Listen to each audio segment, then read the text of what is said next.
अस्सलाम वालेकुम। Drama serial हया जिसकी लास्ट एपिसोड में आप देखेंगे हया जिसकी सच्चाई सब घर वालों के सामने आ चुकी है, अब वो घर वालों से नजर मिलाने के काबिल भी नहीं रही। हया जो इरम की किरदार कशी करके उसको इस घर से जलीलो ख्वार करके बाहर निकलवाना चाहती थी, आज उसी झूठ में खुद फंस कर रह गई है। हया रोहान के पास जाती है और उससे कहती है कि मैंने जो कुछ भी किया तुम्हारी मोहब्बत में किया, मैं मोहब्बत में तुम्हारी पागल हो गई थी। जिस पर रोहान उस पर बहुत ज्यादा गुस्सा करता है और उसको कहता है कि चली जाओ, मेरी नजरों से दूर हो जाओ। लेकिन हया फिर भी अपनी सफाई पेश करना चाहती है, लेकिन रूहान उसकी कोई बात नहीं सुनता और उसको कहता है तुम यहाँ से चली जाओ वरना मैं कुछ कर बैठूंगा। वहीं दूसरी तरफ मुबारक मजदूर जो हया को लेकर बहुत ज्यादा परेशान होती हैं, वो कहती हैं कि हया को मैं नहीं पहचान पाई तो दरक्षा बेगम क्या पहचान पाई होंगी। जिस पर आदम चचा कहते हैं नहीं आप ये गलत बात कह रही हैं, दरक्षा बेगम ने इसकी परवरिश की है, वो खूब वाकिफ होंगी इसकी हरकतों से। जिस पर मुबारक मजदूर कहती है लेकिन आदम भाई मैं उनसे किसी किस्म का गिला करके अपने और उनके दरमियान कोई खलीज पैदा नहीं कर सकती। सोनिया अपने वालिद से माफी मांगती है कि उसने जो कुछ भी किया अनजाने में किया, आइंदा उससे ऐसी गलती नहीं होगी। उसके वालिद उसको माफ करते हुए कहते हैं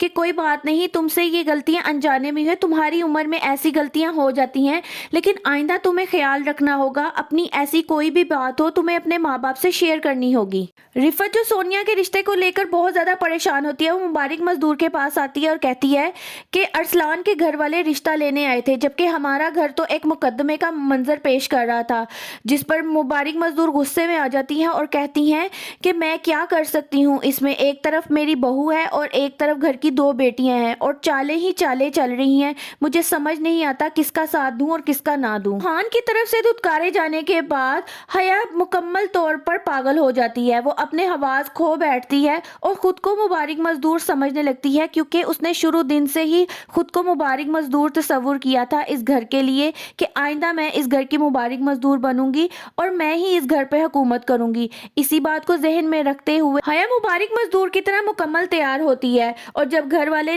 खाने की टेबल पे बैठे होते हैं उनसे आके कहती हैं कि मैं हूँ इस घर की मुबारक मजदूर, आइंदा तुम लोगों को मेरा कहना मानना होगा और मैं देखती हूँ कौन मेरा कहा नहीं मानता। मुबारक मजदूर भी ये मंजर देखती रहती हैं और दिल ही दिल में हया के लिए बहुत अफसुर्दा भी होती हैं कि ये उसकी हालत की जिम्मेदार वो खुद है। रूहान भी जब हया को इस तरह सजा धजा देखता है तो वो भी हैरान परेशान हो जाता है कि इसको आखिर हो क्या गया है, लेकिन वो ये नहीं जानता कि जिस चीज का ख्वाब लेके वो इस घर में आई थी ख्वाब को पाने के लिए उसने सबकी जिंदगियों को तो बर्बाद किया ही, लेकिन अपनी जिंदगी को भी खुद अपने हाथों बर्बाद कर दिया और आज इस मुकाम पर आ गई है कि अपने हवास ही खो बैठी है। हया की ये हालत देख कर घर वाले क्या उसको माफ कर देंगे या उसको पागल खाने भिजवा देंगे। मजीद इस तरह की दिलचस्प मालूमात जानने के लिए मेरी वीडियो को लाइक करें और चैनल को सब्सक्राइब करें।